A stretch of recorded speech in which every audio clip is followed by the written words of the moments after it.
को नहीं बताऊंगी कि आप मेरे कमरे में आए थे, पर तब जब आप रात भर मेरे कमरे में रुकेंगे। मैं और आपके कमरे में?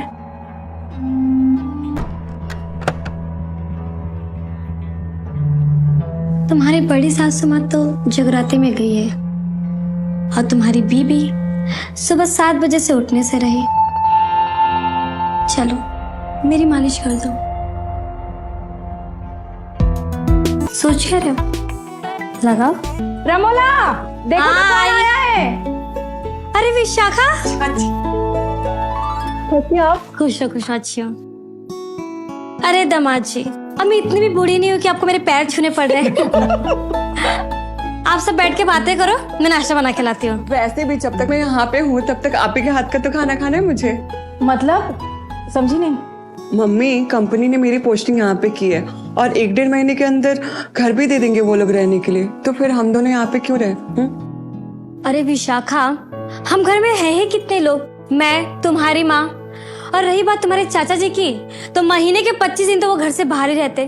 तुम्हें पता है, तुम्हारे बिना ना ये घर हमें काटने को दौड़ता है। बिल्कुल सही कह रही रमोला, तुम दोनों यहाँ रहोगे ना तो हमारा भी मन लगा रहेगा, है ना? मैं भी कुछ ऐसे ही सोच रही हूँ। वैसे तो मेरा भी मन था यहाँ पे रुकने का, पर ये जनाब है ना, इनकी प्रॉब्लम क्या है? ये मुफ्त की रोटी तोड़ेंगे और फिर सोचेंगे जॉब करने की कोई जरूरत ही नहीं है। विशाखा, तमीज भूल गई हो क्या?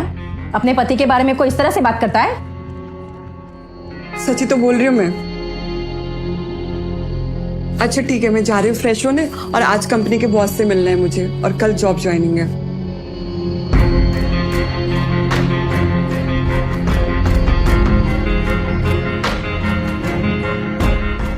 दीपेश, विशाखा की बात का बुरा मत मानो, वो दिल की बहुत भोली है पर जवान से थोड़ी कड़वी। क्यों दीदी? बिल्कुल सही कह रही रमोला, बुरा मत मानना। जी सासू जी।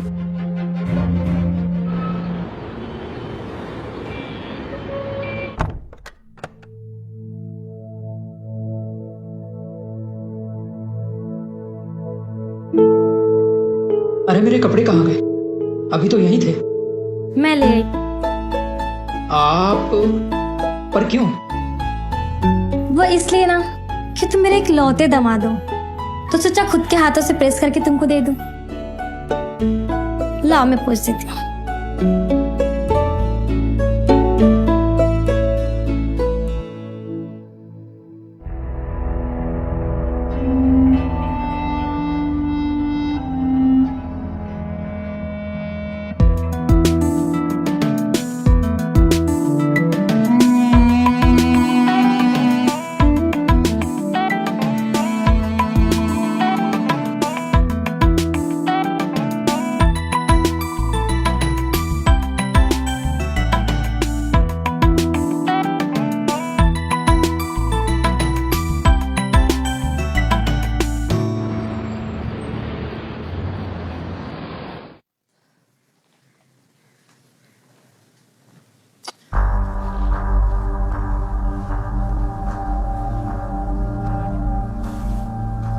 विशाखा का मोबाइल शाम से बंद है। इतनी देर तो वो कभी नहीं करती है।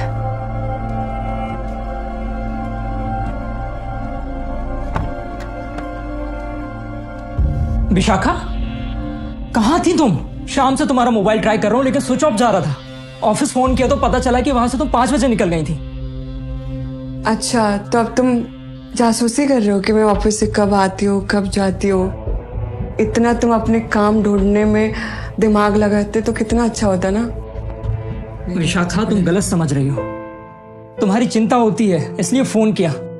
यदि तुम्हें बुरा लगा तो नहीं करूंगा।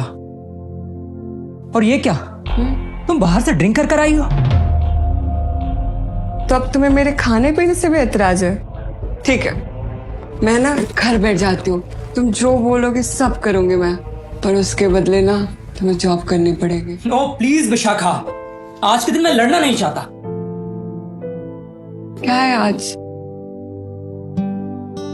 तुम्हें नहीं पता? नहीं पता। और ऐसे ना पहले बुझा के मत बोलो, क्लियर क्लियर बोलो। विशाखा, आज मेरा बर्थडे है। हाँ, तो बर्थडे है? I'm so sorry, मैं भूल गई थी, मेरे दिमाग से निकल गया था। मैं ना 3 दिन के बाद ऑफिस के काम से आऊंगी ना, उसके बाद से तो हम बर्थडे सेलिब्रेट करते, ठीक है? और अभी मेरी मॉर्निंग की फ्लाइट है, सोने जा रहे हैं मैं। Bye, good night.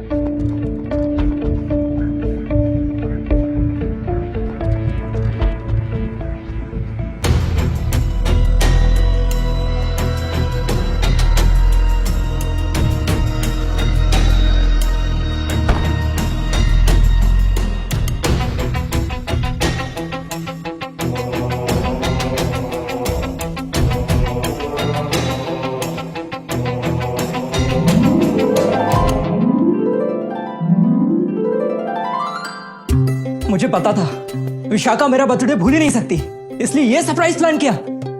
Thank you Vishakha, I love you.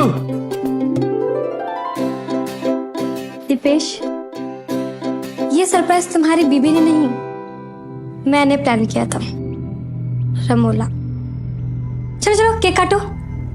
लेकिन आपको मेरा बर्थडे कैसे पता? जब किसी को किसी की परवाह होती है ना, तो वो इंसान के बारे में सब कुछ जान लेता है। खैर, चलो चलो केक काटो। बट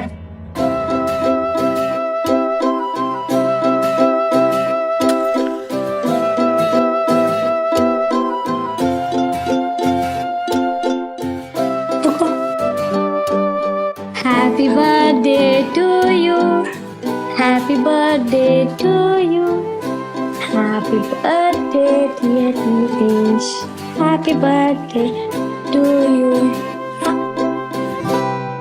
न जाने आज तक कितनी सास ने अपने दामाद का जन्मदिन मनाया होगा, मगर ये पहली सास होगी जो अपने दामाद को इस तरह का तोहफा देगी।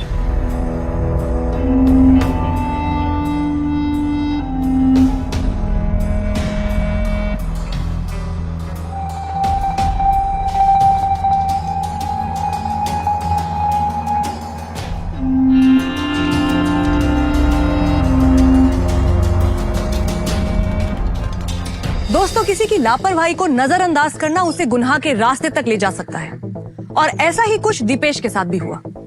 विशाखा दीपेश की पत्नी तो थी, मगर उसे अपने पति की जरा भी परवाह नहीं थी। अगर उसे परवाह थी तो सिर्फ और सिर्फ अपनी ऐश भरी जिंदगी की। वहीं दूसरी तरफ रमोला, जो कि दीपेश की चचेरी सास थी, उसकी मजबूरियों का, उसकी जरूरतों का फायदा उठाती है अपनी दबी छुपी हसरतों को पूरा करने के लिए। अब देखना यह है कि एक बंद कमरे में पनपा सास और दामाद का यह अनैतिक संबंध क्या यूं ही चलता रहेगा, या फिर कहानी में कोई नया ट्विस्ट आएगा। आइए देखते हैं। हटिए।